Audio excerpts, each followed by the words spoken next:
தமிழ்நாடு பள்ளிக்கல்வித்துறையிலே இன்றைக்கு அரசு உயர்நிலை மேல்நிலை பள்ளிகளிலே பணியாற்றி வரும் இளநிலை உதவியாளர்களுக்கு இன்றைக்கு இரண்டு பெரும் பிரச்சனைகள் இன்றைக்கு பள்ளிக்கல்வித்துறையால் வந்திருக்கின்றன.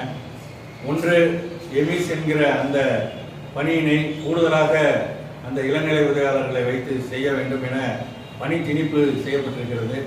அதே போல இன்றைக்கு தமிழ்நாடு அரசு பணியாளர் தேர்வாணையத்தால் தேர்வு செய்யப்பட்டு கிட்டத்தட்ட 10 ஆண்டுகளுக்கு மேலாக பணிபுரிந்து இளநிலை உதவியாளர் பணியிலிருந்து உதவியாளராக பதவி உயர்வு பெற்று பணிபுரிந்து வரக்கூடிய அந்த ஊழியர்களை உச்சநீதிமன்ற தீர்ப்பின் அடிப்படையில் என்ற பெயரிலே அவர்கள் பணியிறக்கம் செய்யப்பட்டிருக்கிறார்கள் இளநிலை உதவியாளராக. அந்த பணியிறக்கத்தை கண்டித்தும் தமிழ்நாடு கல்வித்துறை நிர்வாக அலுவலர் சங்கத்தின் மாநில நிர்வாகிகள் கூட்டம் நேற்றைய தினம் நடைபெற்றது. அந்த நிர்வாகிகள் கூட்டத்திலே நேற்று நாங்கள் ஒரு முடிவெடுத்திருக்கிறோம்.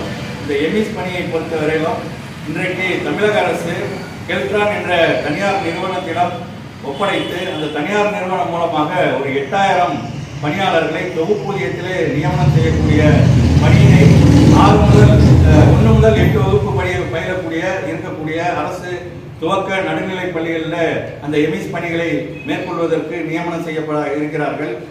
ஆனால் உயர்நிலை மேல்நிலை பள்ளிகளிலே பணியாற்றக்கூடிய அந்த இளநிலை உதவியாளர்கள் செய்ய வேண்டும் என நிர்பந்தப்படுத்தியிருக்கிறார். ஏற்கனவே பள்ளிகளிலே பணியாற்றக்கூடிய அந்த பணியாளர்களுக்கு கடுமையான பணிச்சுமை என்பது இன்னைக்கு அதிகரித்திருக்கிறது. குறிப்பாக கருவூலத்துறையிலே அமல்படுத்தப்பட்டிருக்கக்கூடிய அந்த ஐயப்பச்சாரம் திட்டத்தின் கீழே இன்னைக்கு இரவு பகல் பாராமல் கடுமையான பணிச்சுமைக்கு ஆளாக்கப்பட்டு பணியாற்றி கொண்டிருக்கிறார்கள். அதே போல இன்னைக்கு தமிழகம் கல்வித்துறையில முதன்மை மாநிலமாக செயல்பட்டு வருவதற்கு பள்ளி கல்வித்துறையில இருக்கக்கூடிய அந்த 18 வகையான நலத்திட்டங்கள், அந்த 18 வகையான நலத்திட்டங்களையும் அந்த ஏழை எளிய மாணவர்களுக்கு கொண்டு சேர்க்கக்கூடிய பணியை பள்ளிகளிலே பணியாற்றக்கூடிய அந்த இளநிலை உதவியாளர்களும் செய்து கொண்டிருக்கிறார்கள். ஒரு கடுமையான பணிச்சுமைக்கு மத்தியில் இருக்கக்கூடிய அந்த ஊழியர்களுக்கு மேலும் பணிச்சுமையை ஏற்படுத்தக்கூடிய அந்த எமிஸ் பணியினை திணிப்பதை வன்மையாக எங்களுடைய அமைப்பு கண்டிக்கிறது. ஏற்கனவே 1 முதல் 8 வகுப்பு உடைய அந்த கெல்ட்ரான் நிறுவனத்திலே 8000 பணியாளர்கள் தொகுப்பூதியத்திலே நியமனம் செய்யப்பட இருக்கிறார்கள். அத்துடன் சேர்த்து உயர்நிலை மேல்நிலை பள்ளிகளிலேயும் அந்த எமிஸ் பணிகளை கவனிப்பதற்கு ஆட்களை இன்னைக்கு தனியார் ஏஜென்ட்களை கொண்டு நியமனம் செய்து அந்த பணிகளை அவர்கள் மேற்கொள்ள வேண்டும் என்று எங்களுடைய அமைப்பின் சார்பாக தெரிவித்துக் கொள்கிறோம். அதே போல இன்னைக்கு தமிழ்நாடு அரசு பணியாளர் தேர்வாணையத்தின் மூலம் தேர்வு செய்யப்பட்டு இன்னைக்கு பணியிறக்கம் செய்யப்பட்டு தமிழகம் முழுவதும் 28 பணியாளர்கள் இன்னைக்கு பணியிறக்கம் செய்யப்பட்டிருக்கிறார்கள். ஒரு 15 ஆண்டு காலம் பணி செய்துவிட்டு இன்னைக்கு பணியிறக்கம் என்பது ஏற்புடையதல்ல.